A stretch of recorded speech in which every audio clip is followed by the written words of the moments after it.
বৃহস্পতিবার হুগলি জেলা গ্রামীণ পুলিশ জাঙ্গিপাড়া থানাতে একটি লিখিত অভিযোগ দায়ের হয়। বড়াল হাই স্কুলের 4 জন নবম শ্রেণীর ছাত্র নিখোঁজ হয়েছে। চিন্তায় ঘুম উড়েছে পরিবারের লোকজন থেকে আরম্ভ করে সবাইয়ের। জাঙ্গিপাড়া থানার অফিসার ইনচার্জ অনিল রাজ, তার নেতৃত্বে তৈরি হয় একটি স্পেশাল টিম। ত্রিবেণীর কুম্ভ মেলা থেকে আরম্ভ করে হাওড়া জিআরপি কোনোটাই বাদ দেয়নি।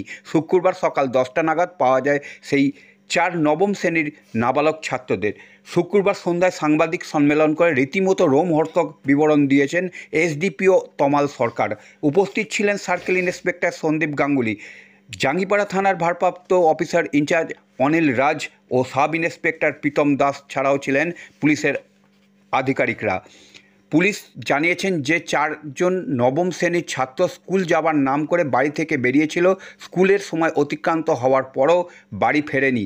বাড়ির লোকজন বিভিন্ন জায়গায় খোঁজাখুঁজি করার পর অবশেষে জাঙ্গিপাড়া থানায় একটি লিখিত অভিযোগ দায়ের করে। সেই অভিযোগের ভিত্তিতে সাথে সাথে একটি কেস রুজু হয় এবং ওসির নেতৃত্বে স্পেশাল টিম গঠন করা হয়। পুলিশ সূত্র মারফত জানা যায় যে তারা নবদ্বীপে যায়, সেখান থেকে তারকেশ্বর হয়ে হরিপাল থানার অন্তর্গত একটি জায়গায় আছে। শুক্রবার পুলিশ গিয়ে তাদের উদ্ধার করে এবং পুলিশ জানায় যে বাড়ি থেকে বাইরে যেতে না দেওয়ার কারণেই এই ঘটনা ঘটিয়েছে।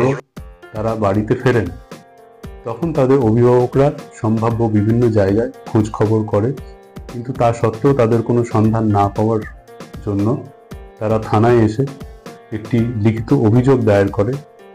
সেই অভিযোগ পাওয়ার সাথে সাথে জাঙ্গিপাড়া থানা থেকে একটি কেস রুজু করা হয়, যার number 64/25, dated 12/2/25, under section 137(2), 143 BNS।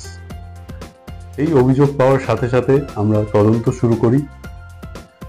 Jangipara থানার সাব ইন্সপেক্টর প্রীতম দাস এই কেসের আয়ো হিসাবে নিযুক্ত হয় এবং বিভিন্ন সূত্র মারফত এবং আমাদের সোর্স মারফত আমরা যেটা খবর পাই যে এই 4টি ছেলে একসাথে নবদ্বীপে ঘুরতে যায় এবং সেখান থেকে তারা তারকেশ্বর হয়ে গতকাল হরিপাল থানার অধীনে কোনো একটি জায়গায় আছে বলে আমরা খবর পাই।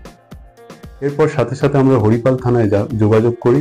হরিপাল থানার ভারপ্রাপ্ত আধিকারিকের সহযোগিতায় আমরা আজ সকালে এই 4 জনকে উদ্ধার করি।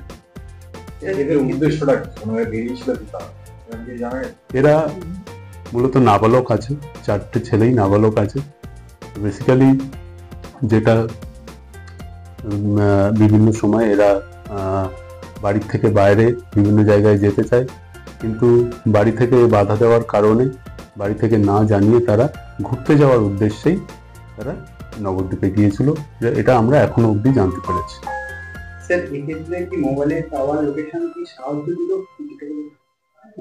টেকনোলজিক্যাল কিছু হেল্প আমরা অবশ্যই পেয়েছি, কিন্তু যেহেতু এদের মধ্যে কেউই মোবাইল ইউজ করে না, তো সেই জন্য মোবাইল টাওয়ারের হেল্প এক্ষেত্রে খুব একটা কার্যকর হয়নি।